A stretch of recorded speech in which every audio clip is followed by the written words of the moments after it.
రేపు లేదు ఎల్లుండంట వాడు నిజంగా తాళి కట్టాలంట. అక్కడ ఉన్న పాస్టర్ గారు అన్నారంట, ఏమని, నువ్వు బాప్తిసం తీసుకుంటే నేను తాళి కట్టిస్తాను, బాప్తిసం తీసుకుంటే నీకు పెళ్లి చేస్తానన్నట. వాడేమొచ్చాడు, పెళ్లి బాప్తిసానికి వచ్చి పెళ్లి చేయమని వచ్చాడు. అర్థం బాప్తిసమని వచ్చి ఎట్టిత్తరానికి బాప్తిసం అర్థం. నిజంగా ప్రభు మహాకృప చేత కుటుంబం మన మధ్య నుండి మన సంఘం అన్నా, నిజంగా నా కుమార్తెకు పెళ్ళింది బాప్తిసం కావాలన్నా, అర్థం పెళ్ళింది మీరు నిజంగా మా సంఘస్థులను రాయించాలన్నా అని చెప్తాను. అర్థం నేను ఒకటే చెప్పా, నేను అలాగ రాయించలేం కదా, అలా బాప్తిసం వేయలేం కదా. బాప్తిస్మం అంటే గుర్తుపెట్టుకోవాలి, బాప్తిసానికి 3 మెట్ల అనుభవం ఉన్నప్పుడు బాప్తిసం తీసుకు. చాలామంది ఇక్కడ పొరపాటు పడతారు.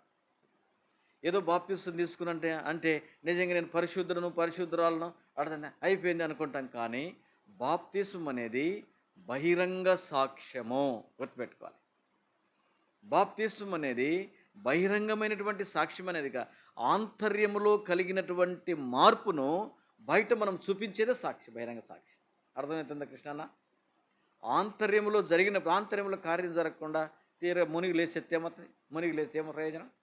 గేదెలు కూడా మునిగిలేస్తాయి, కుక్కలు కూడా మునిగిలేస్తాయి. నీళ్ళలో పడతాయి పడవా? చేపలు కూడా పడుతున్నాయి. వాటికి మనకు తేడా నీళ్ళలో మునిగిలేయడం కాదు, ఆంతర్యములో మార్పు కలిగినప్పుడు బాప్తిస్మం అనేది అర్థమే. బాప్తిస్మం అనేది అది సంఘం యొక్క క్రమం, అర్థమే. బాప్తిస్మం అని సంఘం యొక్క క్రమం. అందుకని నిజంగా 3 మార్పులు ఏంటంటే చూడన్నమాట. అపోస్తుల కార్యములో మనం చూస్తే ఒక మాట చెప్పాలంటే అపోస్తుల కార్యములో 2వ అధ్యాయం, బాప్తిస్మం అనున్నది సంఘం యొక్క క్రమశిక్షణకై దేవుడు ఏర్పాటు చేసినటువంటి అర్థం. దేవుడు ఏర్పాటు చేసినటువంటి ఆశ సంఘ క్రమాన్ని నిజంగా సంఘానికి క్రమమే సంఘములో చేర్చబడుతుందేమా అర్థం. మొట్టమొదటిగా బాప్తిస్మం అనేది సంఘం యొక్క క్రమశిక్షణకై దేవుడు ఏర్పాటు చేసినటువంటి అది దేవుడు ఏర్పాటు చేసినటువంటిది. రెండవదిగా బాప్తిస్మం అనేది క్రీస్తు యేసునందలి నూతన జీవితంలో మొదటి మెట్టు. నూతన జీవితము అర్థం. నేను నూతన జీవితంలోనికి నేను ప్రవేశించున్నాను అనేది బాప్తిస్మం అనేది తొలిమెట్టు అంట. మూడవదిగా బాప్తిస్మం అనేది గుర్తుపెట్టుకోవాలి, బాప్తిస్మం అనేది శిష్యత్వములో అర్థం. దేవుని యొక్క ప్రజల్లో అర్థం ఒకరిగా శిష్యత్వంలో నిజంగా ఒకరిగా మనం చేర్చబడుతున్నాం. దేవుని ప్రజల్లో ఒకరిగా చేర్చబడుతున్నాం అర్థం. నాలుగవదిగా బాప్తిస్మం తెలియజేసేది ఏంటంటే శిష్యుడు అనుసరించవలసినటువంటి వాటిలో మొదటి కార్యం అది. శిష్యుడు అనగా దేవుని బిడ్డ అనుసరించేటువంటి దాంట్లో బాప్తిస్మము మొదటి మెట్టు. నీ విశ్వాసానికి మొదటి మెట్టు అనేది బాప్తిస్మం అర్థమే. అయితే ఈ బాప్తిస్మము ఆంతర్యంలో జరిగేటువంటి కార్యాన్ని బహిరంగంగా మనం సాక్ష్యం అని చెప్పాం కదా. ఏం జరగాలి ఆంతర్యంలో? మొదటిగా చూస్తే అపోస్తుల కార్యం 2వ అధ్యాయం, అపోస్తుల కార్యం 2వ అధ్యాయం 37వ వచనం నుండి చదువుతాను, చూడండి, చదవండి. వారు ఈ మాట విని హృదయములో నొచ్చుకొని, సహోదరులారా మేమేమి చేతుమని పేతురును కడమ అపోస్తులను అనండి. మొదటిగా బాప్తిస్మం అనేది ఈ మాట విని, దేవుని వాక్యము నిజంగా మనం వినాలి అర్థమే. దేవుని వాక్యం వినుట ద్వారా విశ్వాసం కలుగుతుంది. వినుట ద్వారా వినాలి, దేవుని వాక్యం వినాలి. కొంతమంది వినకుండా నాకు బాప్తిస్మే కాదు. దేవుని వాక్యాన్ని కొంతకాలం వినాలి. వారు ఏం చేశారంటే వారు ఈ మాట విని ఏం చేశారంట? హృదయములో నొచ్చుకొని అర్థమే. హృదయములో నొచ్చుకునే మాట పుట్టినోట్లు ఏముంది? 1వ అక్షరంలో హృదయములో పొడవబడి, అంటే వాక్యం అనేది నీ హృదయములో పొడవబడాలి. ఏ వాక్యం నీతో మాట్లాడిందో నిజంగా బాప్తిస్మ సాక్ష్యం చెప్పాలి. దేవుడు ఈ వాక్యం ద్వారా నాతో మాట్లాడాడు అర్థంగా. ఈ వాక్యం ద్వారా నన్ను సంధించాడు. ఈ వాక్యం ద్వారా దేవుడు నిజంగా నా పాపాలు జ్ఞాపకం చేశాడు. వారేం చేశారు?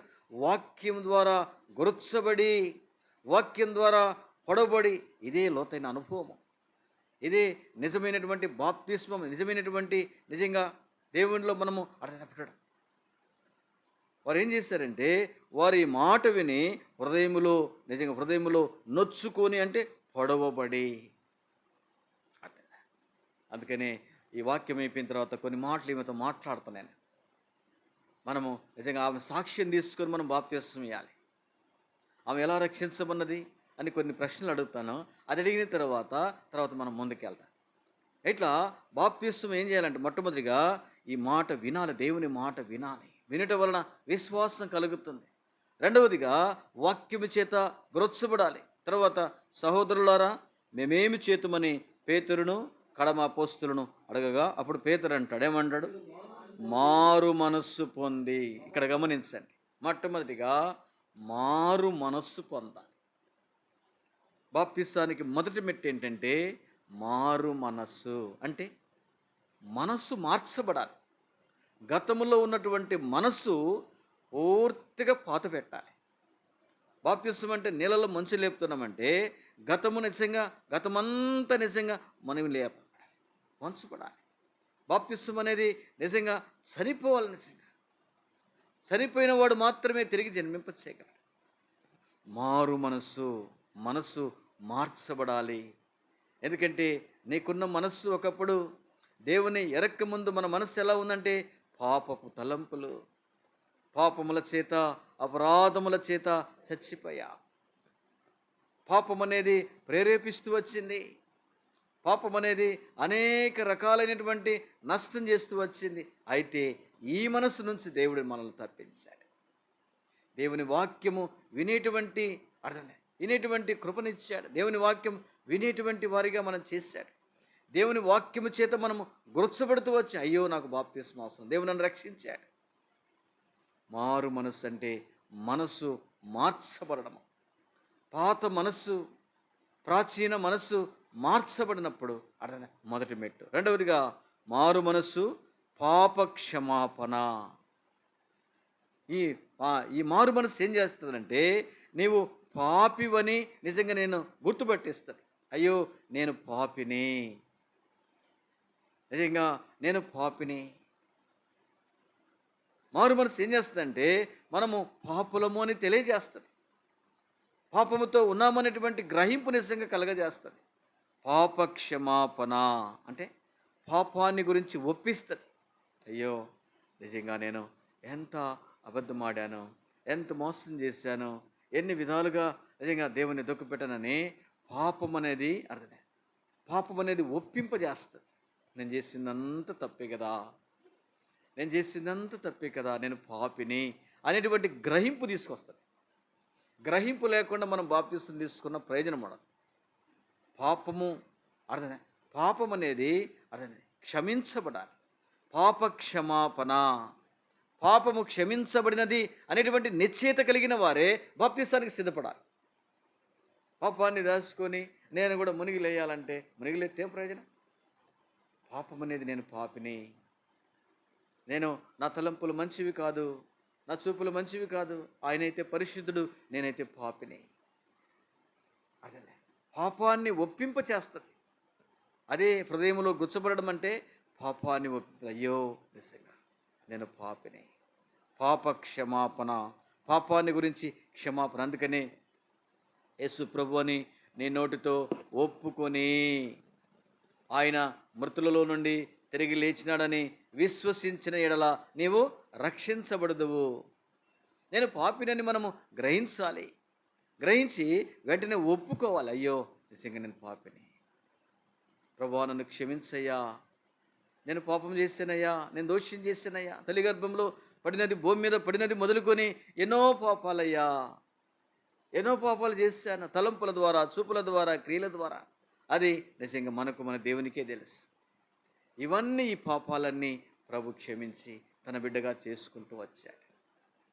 అర్థం పాప క్షమాపణ హృదయంలో జరిగింది. దేవా నన్ను క్షమించమంటే అందుకనే 1 యోహాను పత్రిక 1వ అధ్యాయం 9వ వచనంలో మన పాపములను మనము ఒప్పుకొని ఎడలా ఆయన నమ్మదగిన వాడు, నీతిమంతుడు గనుక ఆయన మన పాపములను క్షమించి సమస్త దుర్నీతి నుంచి మనం ఏం చేశాడంట, పవిత్రపరుస్తూ వచ్చాడు.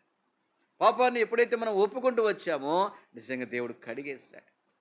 నిజమేనయ్యా, నేను ఎన్నో తప్పులు చేశాను, నన్ను క్షమించేసయ్యా అంటే ప్రభు క్షమించాడు. ఆయన రక్తము ప్రతి పాపము నుండి మనల్ని పవిత్రపరిచింది. ఆయన కుమార్తెగా, ఆయన కుమారులుగా చేసుకుంటూ వచ్చి, మొదటిగా మారు మనస్సు, రెండవదిగా పాప క్షమాపణ, మూడవదిగా ఏంటంటే ప్రతి వాడు యేసుక్రీస్తు నామమున బాప్తిస్మం. పాప క్షమాపణ అనుభవం పొందినప్పుడు మాత్రమే బాప్తిస్మం అవసరం.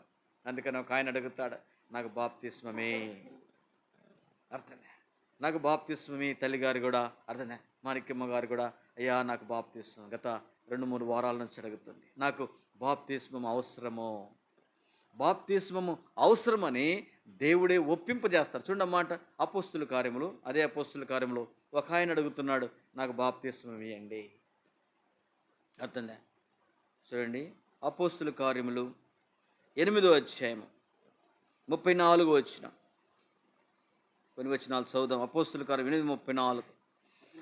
అప్పుడు అంశుడు ప్రవక్త ఎవరిని గురించి ఇలాగ చెప్తున్నాడు, తను గుర్చియా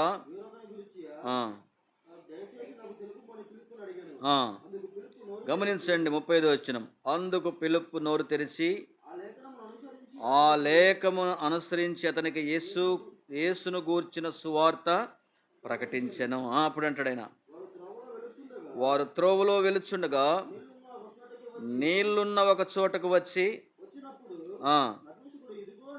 ఇదిగో నీళ్లు, నాకు బాప్తిస్మం ఇచ్చుటకు ఆటంకమేమని అడిగి రథము నిలుపమని ఆజ్ఞాపించెను. అయ్యా, ఫిలిప్పు నపుంసకుడు ఇద్దరును. ఎక్కడ చదువుతున్నావు నువ్వు?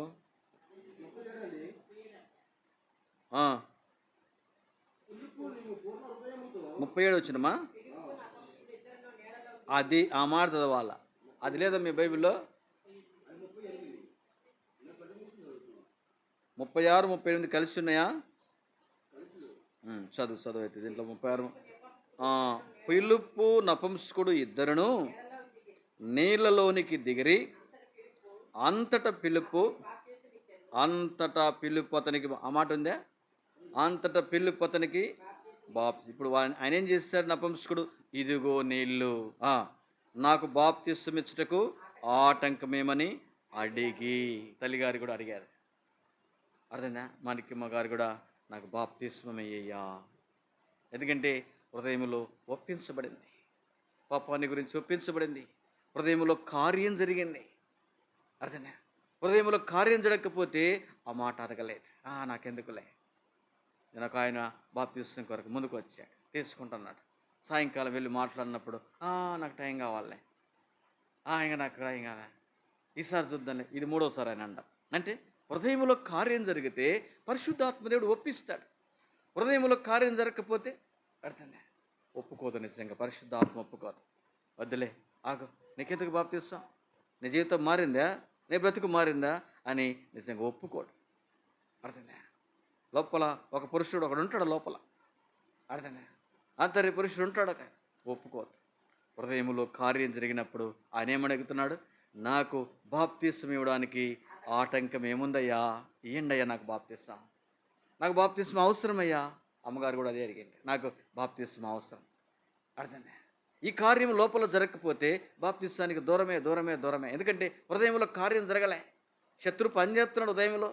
నీకు ఇంకా ఉంది, నేను ఇంకా వాడుకోవాలా, ఇంకా నువ్వు అర్థంగా నా కుమార్తెవు, నా బిడ్డవు, నా కొడుకు, ఇంకా నీతో పని ఉంది, అప్పుడే నువ్వు బాప్తిస్మం తీసుకుంటావా, అప్పుడే నువ్వు వెళ్ళిపోతావా? అర్థమే, నీ ద్వారా నేను ఎన్నో చేయాలా అని శత్రువు ఏం చేస్తాడంటే నిజంగా ఒప్పించడానికి ఒప్పుకోడు. ఎందుకంటే ఆంతర్యములో పాపము దాగి ఉన్నప్పుడు బహిరంగంగా బాప్తిస్మం అంటే పరుగు. ఆంతర్యములో కార్యం జరిగినప్పుడు నాకు బాప్తిస్మం ఇయ్యండి అయ్యా. నపుంసకుడు ఏమని అడుగుతున్నాడు? అర్థం, నాకు బాప్తిస్మం ఇవ్వడానికి ఆటంకం ఏముంది, ఇగో నీళ్ళు, నాకు బాప్తిస్మం ఇవ్వండి. అంతనే. అయితే బాప్తిస్మానికి పరిగెడుతున్నామంటే, దూరంగా పారిపోతున్నామంటే ఒక ఆయన ఉన్నాడు, నిజంగా పాత మందిరంలో ఉన్నప్పుడు అన్న 10వ తరగతి పాస్ అయితే బాప్తీసం అంటే 10వ తరగతి పాస్ అయితే బాప్తీసము, ఫెయిల్ అయితే బాప్తీసం లేదా? అదే కార్యం అంటే. ఇదొక్కసారి 10వ తరగతికి పాస్ అయితే బాప్తీసం ఇప్పిస్తామన్నా అని ఈ రోజు నిజంగా మందిరంలో కనపడాలి. చూసారా, 10వ తరగతి పాస్ అయ్యారు, 11వ తరగతి పాస్ అయ్యారు, 12వ తరగతి పాస్ అయ్యారు, ఉద్యోగాలు చేసుకుంటున్నారు, కానీ ఎక్కడ మర్చిపోయిన దేవుణ్ణి. ఎందుకు చెప్తున్నానంటే, హృదయములో కార్యం జరిగినప్పుడు, హృదయములో ఆంతర్యములో కార్యం జరిగినప్పుడు బహిరంగంగా అర్థం. పరిశుద్ధాత్మ దేవుడు పాపాన్ని గురించి ఒప్పించినప్పుడు బాప్తిస్మ అవసరం. నాకు ఇదిగో నీళ్ళు, నాకు ఏ ఆటంకం ఉందండి? అయ్యా నాకు బాప్తిస్మే త్వరగా, అయ్యా అమ్మకు బాప్తిస్మే, అమ్మకు బాప్తిస్మ అవసరం. కార్యం జరిగినప్పుడు ఆకత పరిశుద్ధాత్మ దేవుడు వెంటనే ఒప్పింపజేసి బాప్తిస్మ కలిసి అప్పుడు బాప్తిస్మ ఇవ్వాలి. అర్థం. తర్వాత ఏముంది? తర్వాత మారు మనసు, పాపక్షమాపణ, బాప్తిస్మం. బాప్తిస్మము తీసుకున్న తర్వాత ఆఖరికి మాట చెప్పి నేను ముగిస్తా. బాప్తిస్మం తీసుకున్న తర్వాత జరిగేటువంటి గొప్ప మార్పు ఏంటంటే నిజంగా పరిశుద్ధాత్మ. అక్కడే ఉంది ఆ మాట చూడండి అన్నమాట. అపోస్తలుల కార్యములు 2వ అధ్యాయము 42వ వచనం. కాదక్క, కాదు. తర్వాత అదే 38వ వచనం. 38వ వచనం. పాపక్షమాపణ నిమిత్తం ప్రతివాడు యేసుక్రీస్తు నామమున బాప్తిస్మం పొందుడి, అప్పుడు మీరు. అప్పుడు దాకా పరిశుద్ధాత్మకు దేవుని ఆత్మ కాదు, దురాత్మ ఉంటుంది. నా మాటలు కాదు, ఇది ఉదయకాలం నా మాటలు కాదు చెప్పేది. అప్పుడు మీరు పరిశుద్ధాత్మ. అప్పుడు దాకా దేవుని ఆత్మకు మీకు సంబంధమే ఉండదు. అర్థమైందన్నా? అప్పుడు మీరు పరిశుద్ధాత్మకు అనగా పరిశుద్ధాత్మకు దూరమైతే నిజంగా శత్రు యొక్క చేతిలో ఉంటాం, శత్రు యొక్క హస్తములో ఉంటాం. శత్రువు నుంచి నిజంగా మనము తప్పించబడాలంటే పరిశుద్ధాత్మ. ఎంత చక్కగా ఉందో చూడమాట. బాప్తిస్మం పొందుడి, అప్పుడు మీరు పరిశుద్ధాత్మ అను వరమును. యేసు ప్రభు వారు బాప్తిస్మం తీసుకున్న వెంటనే ఏం జరిగిందండి? ఆయన గడ్డకు వచ్చిన వెంటనే ఏం జరిగింది?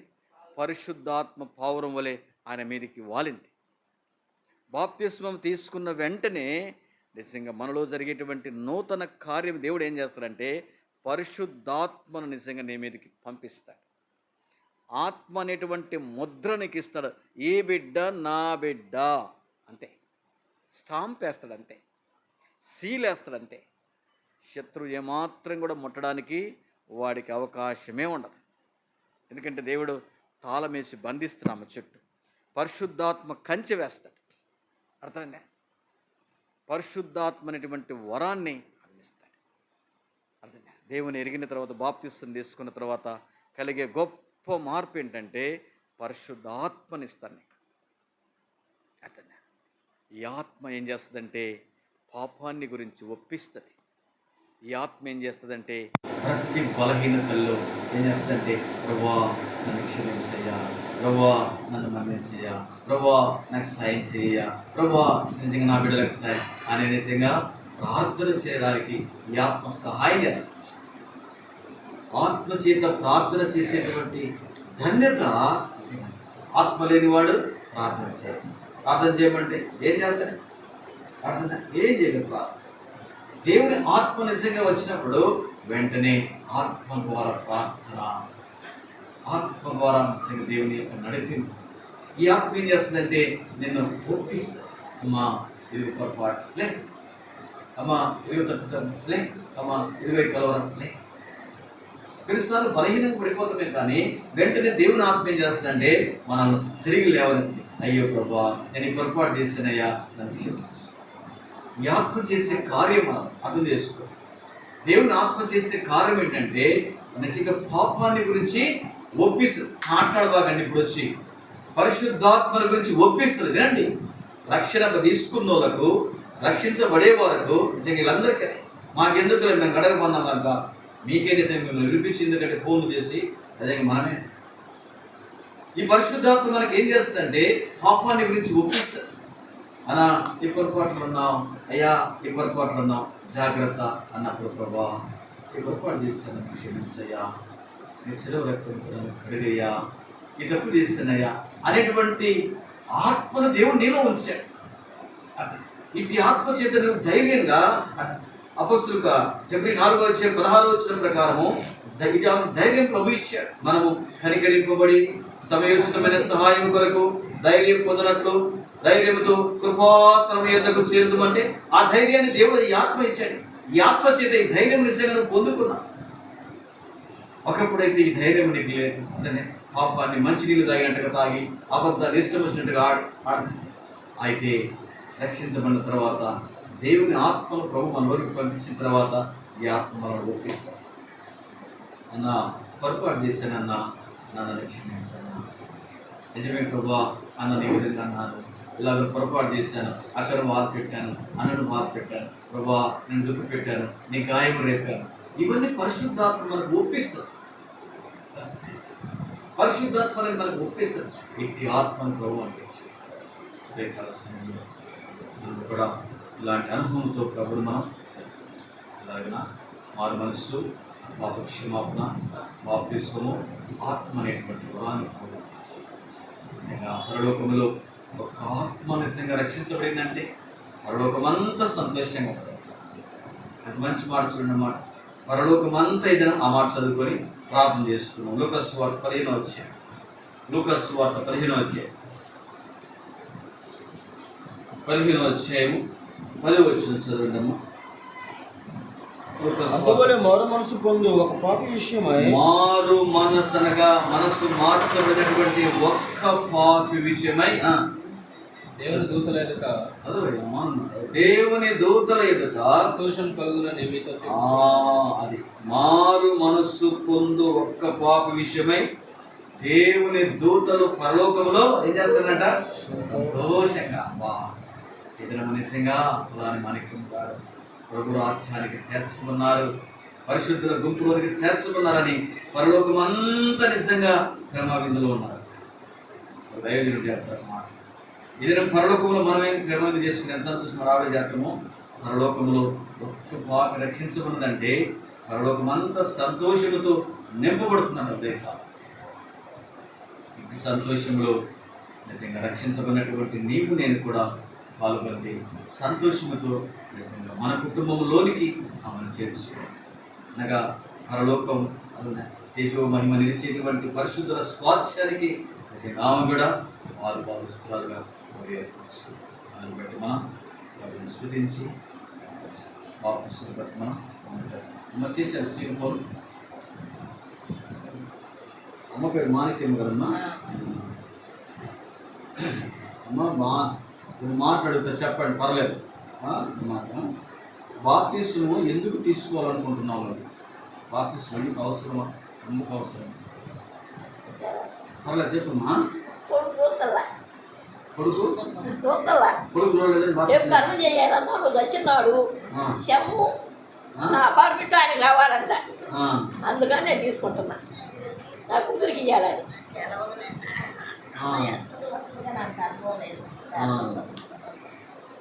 బేరమే చేసే కానీ పాప పుణ్యాలు చేయలే.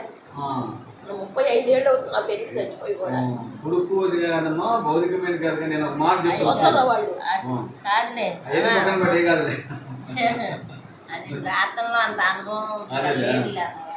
అంటే అమ్మా, దేవుడు నిజంగా నా పాపాలు క్షమించాడు, నేను దేవుని బిడ్డను, ప్రభు నన్ను రక్షించాడు, రక్షణ కార్యం లోపల జరగాలంటే ఏదో కొడుకు ఆస్తిని అదని ఎన్ని పక్కన పెట్టు. దేవుడి బిడ్డగా దేవుడు నన్ను చేర్చుకున్నాడు, నేను ఆయన కుమార్తెను, ఆయన రాజ్యంలోకి నన్ను చేర్చుకున్నాడు అనేటువంటి నిశ్చయిత ఉండాలి. మనం ఏదో నిజంగా ఏముంది, ఎవరు శాశ్వతంగా భూమి మీద అందరూ వెళ్ళిపోతారు, కానీ దేవుడు నిజంగా మనం రక్షించాడు, ఆయన బిడ్డగా మనం చేర్చుకున్నాడు. మరణిస్తే నిజంగా ప్రభు దగ్గరికి వెళ్తామనేటువంటి నిరీక్షణ, ధైర్యం. అంతేనా? హృదయంలో దేవుడు నాకు అది అందుకని దేవుడు నిన్ను రక్షించాడు కాబట్టి, హృదయంలో కార్యం చేశాడు కాబట్టి తప్పకుండా ప్రార్థన చేసుకో. ప్రభు నన్ను రక్షించావు, నేను బిడ్డగా చేసుకున్నావని ఏది నువ్వు దేని పట్టించుకోబాకు, ఆలోచన చేయబాకు. ప్రతిదీ ప్రార్థన. ఏదైనా బాధ వచ్చినప్పుడు అయ్యా నేను నీ బిడ్డను, నువ్వే నాకు ఈ బాధలు తప్పించని ప్రార్థన చేసుకో. ఇవన్నీ నేను ఎడుగు పొయ్యి ఏమి చేసి పెట్టి ఈ పిల్లల్ని అన్యాయం చేయలేదు, తొందరగా సంపాదించుకున్నాను. ఇంకా ఏదైనా అంటే ప్రభు దగ్గర ఒప్పుకొని, ప్రభు నన్ను ఏదైనా పాపాలంటే తప్పు క్షమించయ్యా అని ప్రభు దగ్గర ఒప్పుకుంటే ప్రభు క్షమిస్తారు. ప్రార్థన నేర్పన్నాడు. అదే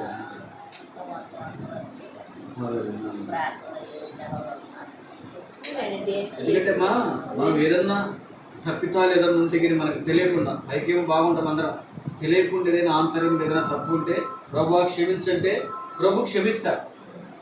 ప్రతి పాపం ఏదన్నా ఉంటే కానీ ఆయన అడుగు, అయ్యా క్షమించయ్యా, ఇక్కడ నేను ఈ పొరపాటు చేశాను, ఈ తప్పు చేశాను, నన్ను క్షమించయ్యా అని ప్రభు దగ్గర సరే ప్రార్థన చేశాను.